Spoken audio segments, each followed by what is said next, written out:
Good morning అండి. Last వీడియోలో వేదకాలం నాటి ఆర్థిక పరిస్థితుల గురించి తెలుసుకున్నాం.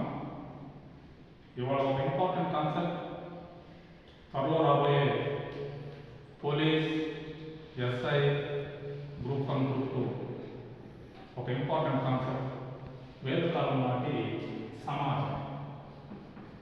వేదకాలం నాటి సమాజం ఇది భారతీయ సమాజంలో ఒక విప్లవాన్ని అని చెప్పొచ్చండి.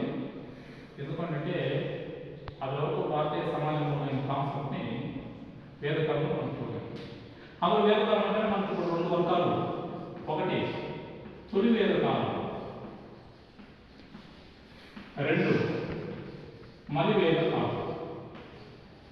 ఈ 2 అంశాలు ఉన్నాయండి. సో ఇయర్స్ కూడా దీనికి 1500 BC to 1000 BC, దీనికి 1000 BC to 600 BC. సో ఇది ఇయర్స్ మనం బాగా గుర్తుపెట్టుకోవాలి. ఈ కాలం నాటి సమాజం ఎలా ఉంది, 2 వర్గాలు ఒకసారి చూస్తే సమాజం ఎలా ఉంది. మనం హిస్టరీ చదివేటప్పుడు ఎప్పుడు దాన్ని బాగా గుర్తుపెట్టుకోవాలి. పోటీ పరీక్షలు చూస్తా లేదా ఏ ఎగ్జామ్స్ అయినా కానీ ఆ కాలం నాటి ఆర్థిక, సామాజిక, రాజకీయ అంశాలు ఏ విధంగా అనేది వెలిగిపోవాలి. మిగతా రాజులు వాళ్ళు వచ్చినారు, నరికేసినారు, పొడి చేసినారు, అవి కాన్సెప్ట్ అంటే కాదు కదండి. ఎప్పుడు కానీ society is a very important of you can understand history. ఇది బాగా గుర్తుపెట్టుకోవాలి. మరి వేదకాలంలో సమాజం ఏంటి? ఫర్ ఎగ్జాంపుల్ తొలి వేదకాలంలో సమాజం ఏంటి? ఒకసారి క్లారిటీగా ఒకసారి చూద్దామంటే సమాజం తొలి వేదకాలం మనకి ఎలా ఉంది ఒకసారి క్లారిటీగా నేను చూద్దాం. యాస్పిరెంట్స్ ఒకసారి చక్కగా చూడాలండి. సమాజం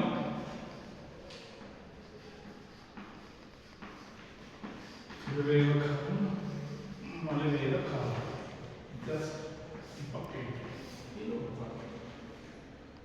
ఇటువైపు చూసినట్లయితే సమాజం పితృస్వామ్య వ్యవస్థ. పితృస్వామ్య వ్యవస్థ సేమ్ కాన్సెప్ట్ మలివేదకాలంలో కూడా పితృస్వామ్య వ్యవస్థ.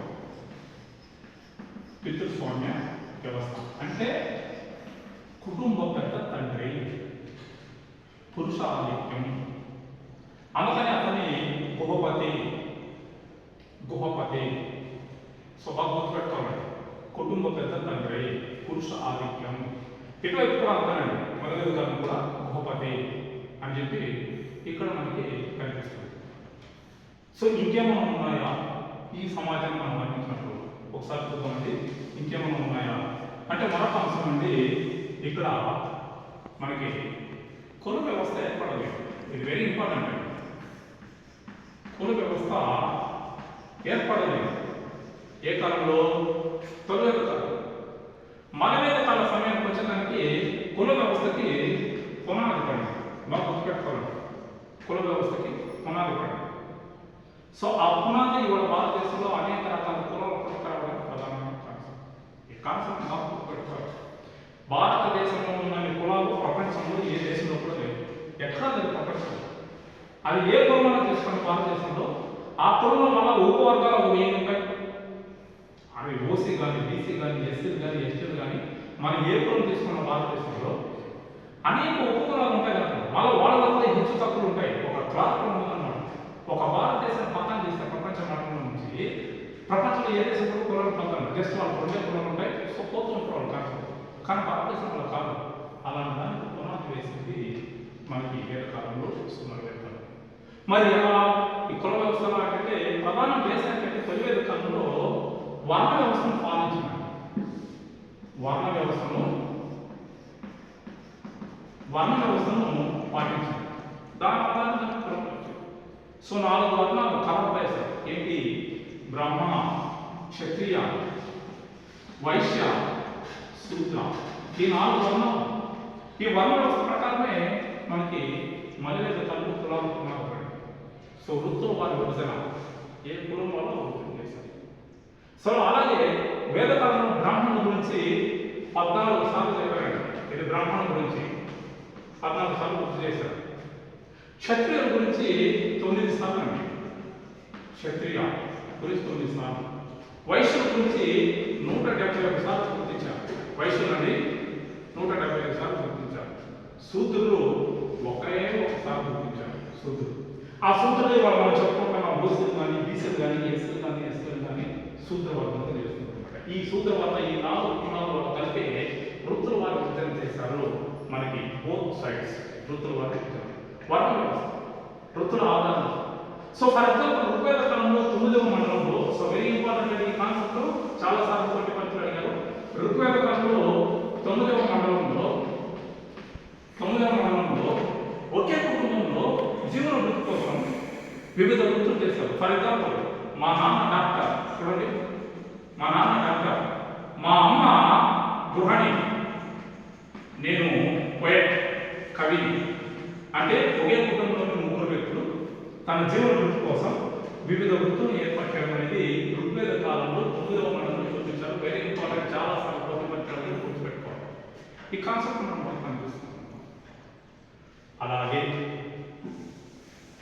ఈ కాన్సెప్ట్లోనే ఈ కుల వ్యవస్థ అప్పుడు పుట్టుకొచ్చిందో అప్పుడు సమాజంలో కొత్త మార్పులు వచ్చాయి.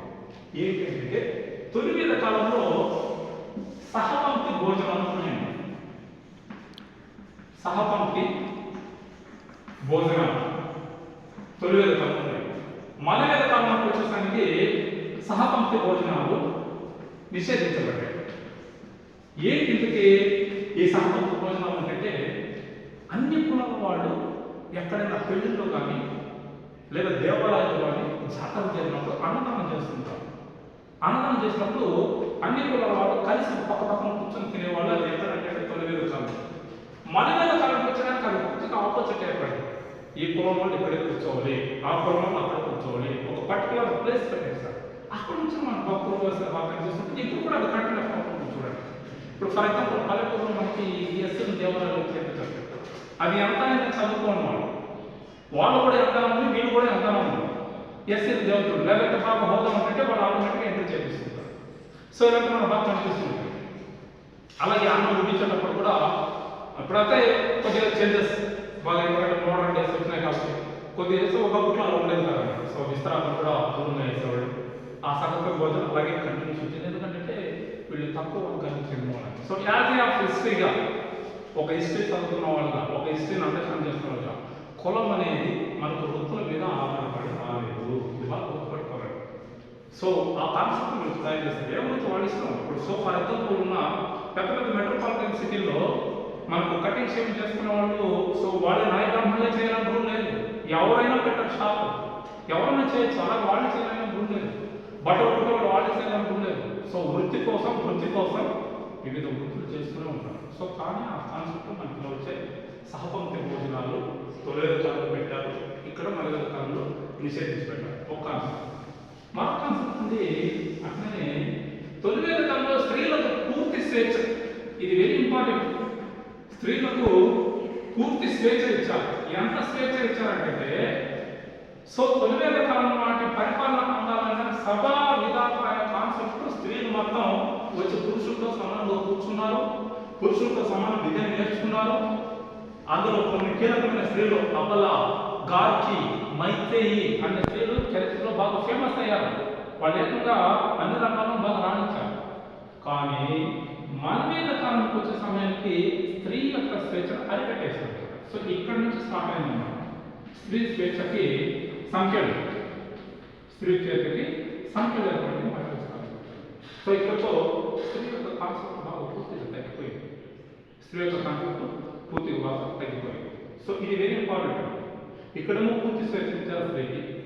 సింధు నాగరికతలో పూర్తి స్వేచ్ఛ ఇచ్చారు స్త్రీకి. మలవేద కాలంకి వచ్చే సమయానికి మనకి పూర్తిగా స్త్రీ యొక్క స్వేచ్ఛ కట్టేసి కేవలం వంటింటికే పరిమితి చేసే కాన్సెప్ట్ వచ్చేది. అలా పురుష ఆధిక్యత వచ్చింది భారతదేశ చరిత్రలో. సో యజ్ఞవాక్య స్మృతి మనుస్మృతి ఒక మాట చెప్పండి. మనుస్మృతి ఒక మాట చెప్పడం ఏంటంటే స్త్రీ ఎప్పుడైతే ఇల్లు వదిలి బయట వెళ్ళిందో అప్పుడు పురుషుని యొక్క గౌరవం మట్టిలో కలిసిపోతుందని కాన్సెప్ట్ నాకు అప్పుడు చూపించారు. చాలా కాలం బాగా భారీగా తీసుకొచ్చారు. భారతీయ చరిత్రలో బాగా అద్భుతంగా తీసుకొచ్చారు. కొన్ని దశాబ్దాలు, కొన్ని శతాబ్దాలు స్త్రీ నలిగి నశించిపోయింది, కొన్ని దశాబ్దాలు. సో అలాంటి కాన్సెప్ట్ మనకి ఈ కాన్సెప్ట్ బాగా కనిపిస్తుంటుంది. ఇదొకటి కాన్సెప్ట్ అండి. మరి మరొక కాన్సెప్ట్ అండి. ఇది దీంట్లోనే వేదకర్ణాటక సమాజంలో ఏముంది అని అంటే అస్పృశ్యత అంటే అంటరానితనం లేదు దీంట్లో తొలివేద కాలం మాల్యవేద కాలంలో అంటరానితనం అమలు చేశారు.